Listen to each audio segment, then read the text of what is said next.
Современные и эффективные предприятия по производству молока – это минимум 1200 голов дойного стада со среднесуточной продуктивностью коров от 26 килограмм молока. Именно так описал животноводство нашего времени заместитель премьер-министра правительства Республики Башкортостан, министр сельского хозяйства Ильшат Фазрахманов на национальном семинаре-совещании по животноводству в селе Старокуктово Илишевского района. Мероприятие состоялось 25 января и стало первым в череде традиционных стратегических мероприятий в отрасли. Только за последние несколько месяцев в республике заработали 9 крупных инвестпроектов в молочном животноводстве. В этих предприятиях применили комплексный подход, построили современные животноводческие помещения, закупили инновационное оборудование, технологии и племенной скот. В прошлом году исторически мы купили первый раз в истории республики 10 886 голов завезли, в том числе здесь сидящие, из них 4500 из Европы, это хорошие метеля. 10 тысяч голов нам дадут плюсом где-то 70 тысяч тонн молока.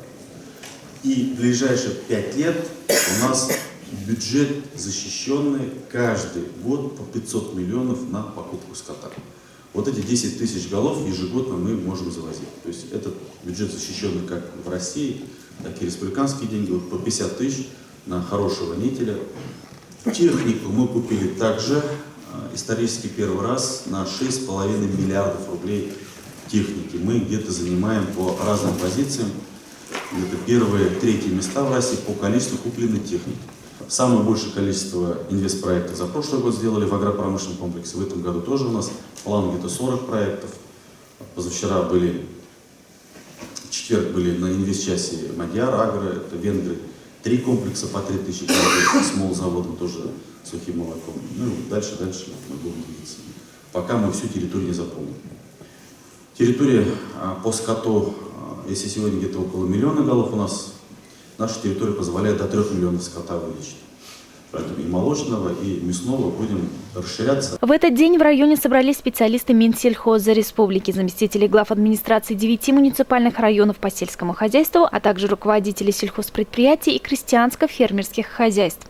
С перспективами развития животноводства нашего района в ближайшие годы участников семинара ознакомил глава администрации района Ильдар Мустафин. Год был своеобразный. Произвели мы продукцию на 3 миллиарда 800 миллионов рублей. Завершаем год средней рентабельностью порядка 40%, 40% уточненной рентабельностью. На одного работника села произвели продукцию более 2 миллионов 400 тысяч рублей. Что по финансовым показателям, прибыль у нас более, в целом по итогу по селу, более 350 миллионов рублей. Также приобретено техники на сумму почти 300 миллионов рублей. Это огромная цифра, огромная работа совместная с министерством. На каких мощностях мы работаем? Мы работаем на площади 98 тысяч гектаров пашни. Район работает. В текущем году произвели порядка 170 тысяч тонн зерна, средней урожайностью более 26 центнеров с гектара на круг в целом по району. Район специализируется на семеноводстве. 12 лицензионных семенных хозяйств работают. Это прежде всего зерновые, крупяные культуры, это техническая культура рапс, это многолетние травы, это в основном люцерна. Семена этих культур вы всегда можете найти на территории Илишевского района. И сегодня большой объем предлагаем сельхозтоваропроизводителям республики. Кроме того, мы занимаемся животноводством. Направление животноводства – это производство евростандарта молока. Огромная конкуренция. Мы в жесткой конкуренции работаем и с татарами, и между своими предприятиями. Нас обогнал Оргазинский район, к сожалению. Но вот в таких условиях, Ильшат, сегодня пробуем конкурировать и не сдавать свои позиции. В республике за 2019 год производство молока выросло более чем на 17 тысяч тонн, мяса на 3 тысячи тонн, отметил замминистра сельского хозяйства Ривнер Байтуллин. Большую роль здесь сыграла государственная поддержка. Так, на развитие молочного скотоводства в прошлом году из бюджета было направлено более 1 миллиарда рублей. В ходе семинара рассматривалось множество проблем отрасли, в частности, обеспечение ветеринарного благополучия ферм в зимний-стойловый период, вопросы идентификации животных и эффективного воспроизводства стада. Аграриев ознакомили с порядком строительства фидлотов, откормочных площадок, в которых одновременно может содержаться десяток тысяч голов скота. Также были рассмотрены основные перспективы развития молочной отрасли.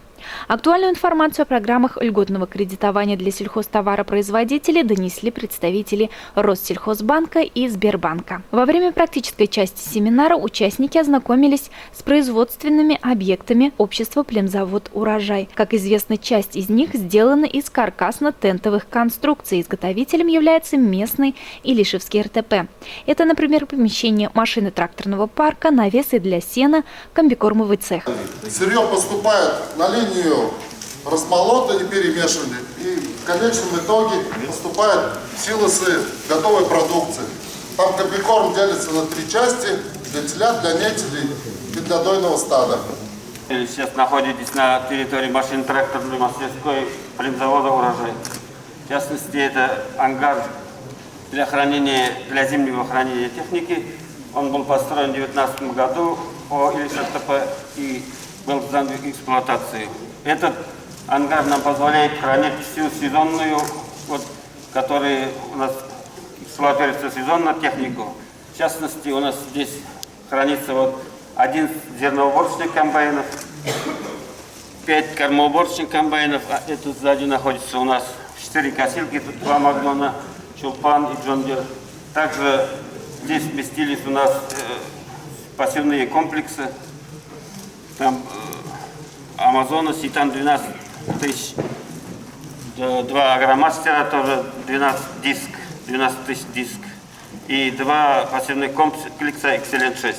Здание нового и современного молочного комплекса, рассчитанного на 1600 голов, яркий пример того, как можно возвести такой масштабный проект на чистом поле. Первый коровник заработал в сентябре прошлого года. Здесь внедрена современная система управления стадом израильского производства «Афимилк». Она вызвала огромный интерес у участников семинара. Программа, кроме этого, дает много данных. Дает жир, белок, лактоза, кровь, соматика, электропроводность. На основе этих данных она формирует отчеты. Если были какие-то отклонения там, по жиру, то выходит отчет либо кетоз у коровы, либо ацидоз.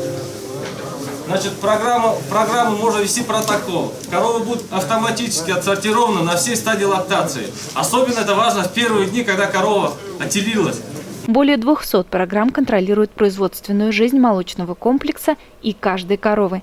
По активности коровы, жирности или кислотности молока система может диагностировать различные болезни, составить наиболее оптимальный рацион, определить стельность и так далее. Затрат такой комплекс требует немалых, но это требование времени. Самое главное в молочном животноводстве – это управление стадом, да, такая индустриализация. Когда ты учишься управлять стадом правильно, уже можно заниматься теми конструкциями, которые уже помогают их содержать. Вот та конструкция, которая сегодня сделана, это быстро возводимое тентовое сооружение с хорошей вентиляцией, с хорошей уборкой навоза и с хорошей, правильно выстроенным кормлением. Это делается очень быстро и эффективно. Здесь все-таки в этой фирме самое главное управление стадом, компания «Афимилк». Программа поставлена, программа видит каждую корову, программа видит настроение каждой коровы, программа видит здоровье каждой коровы. Да? После этого получаются те результаты. Если мы в апреле 2019 года зашли на площадку, то уже в сентябре стояли первые коровы. Я думаю, к концу этого года будет 100% заполнение, 1200 голов дойного стада. И средний удой на корову уже 26 килограмм. Напомним, что данный проект строительства молочного комплекса был представлен на инвестиционном часе в правительстве республики. На его реализацию аграрии получили господдержку, субсидию на приобретение коров, а также на компенсацию части затрат по возведению здания. Когда комплекс заработает в полную мощность, здесь планируется производить более 13 тысяч тонн молока в год.